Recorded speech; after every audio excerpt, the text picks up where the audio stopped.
Assalamualaikum warahmatullahi wabarakatuh. Sekarang saya berada di Perpustakaan Sekolah Tinggi Agama Islam di Rusa Islamiyah Al-Hikmah yang berada di Jalan Bangka 3A nomor 25 Pelang Mampang, Jakarta Selatan.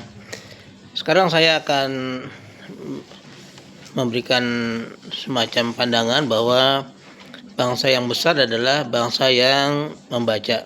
Kalau kita lihat dalam skala internasional, mungkin minat baca atau tingkat membaca di Indonesia sangat kurang. Tapi kalau kita lihat dari majunya teknologi, mungkin kita nomor satu dalam hal membaca. Biasanya hanya membaca handphone. Nah, di handphone itu ada 280 atau kurang dari 300 karakter yang mungkin sehari-hari dibaca oleh siapapun. Ada satu survei yang menarik adalah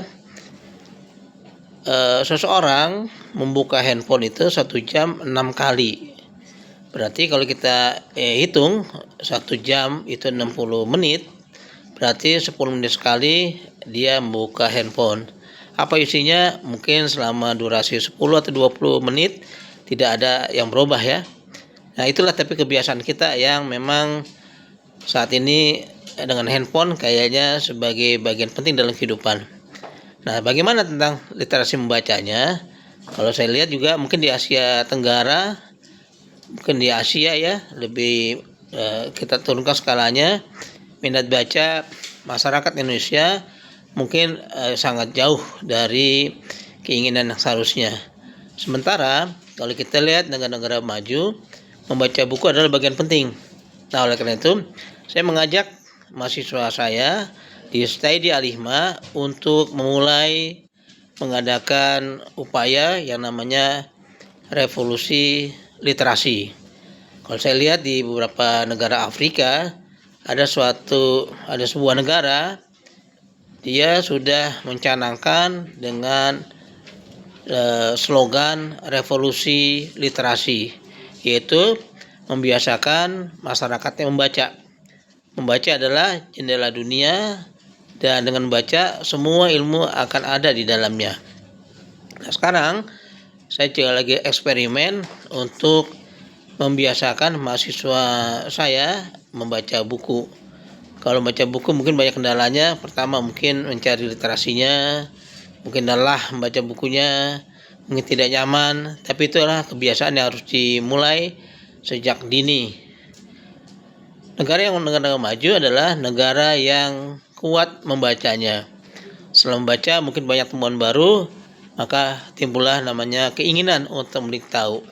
Keinginan untuk mencari tahu kita kenal dengan riset, baik riset secara sederhana atau sudah lebih jauh lagi. Nah, itulah gunanya membaca, membangun keinginan kita, membangun ke pengetahuan baru. Semua yang ada di manapun, kalau kita sudah masuk ke dunia baca, maka akan lebih mudah lagi. Kalau kita lihat tradisi membaca di dunia Islam sudah sangat maju. Kita kenal dengan Ibnu Sina, Ibnu Rus, Ibnu Taimiyah, Ibnu Baituta. Kemudian juga yang mungkin yang legendaris ya di dunia IT, kita kenal namanya Al-Khwarizmi yang menemukan angka 0 sehingga terjadilah perubahan yang signifikan di dunia teknologi. Nah, oleh karena itu kebiasaan membaca harus dimulai sejak dini. Biasakanlah di rumah kita ada perpustakaan kecil dan itu buku banyak, mungkin berserakan, tapi nggak apa-apa lah. Itu suasana yang dinamis ya. Nah, oleh karena itu di Studi Al-Hikmah saya mencoba memulai untuk mahasiswa itu bisa membaca. Karena dengan membaca akan ditemukan hal yang baru. Walaupun awalnya banyak kendala yang kita akan temui ya, tapi itu hal yang wajar ketika permulaan kita membangun kebiasaan atau habit membaca. Dan mudah-mudahan dengan baca tersebut ada gairah baru, ada suasana baru, tidak hanya di kelas yang hanya persegi kotak gitu misalnya, tapi juga membiasakan untuk membaca buku di perpustakaan, atau minimal kalau kita memang ada ruangan yang cukup di rumah, bisa juga sebagai bagian dari pendidikan dalam membaca. Mudah-mudahan membaca tersebut akan memberikan nilai baru, memberikan suasana baru, dan tentunya mendapat ilmu baru. Terima kasih, mudah-mudahan bermanfaat dengan eksperimen untuk mahasiswa-mahasiswi mulai membaca buku. Setebal apapun harus dibiasakan dengan baca buku. Demikian beberapa catatan yang saya lihat untuk memulai membaca tersebut. Terima kasih. Assalamualaikum warahmatullahi wabarakatuh.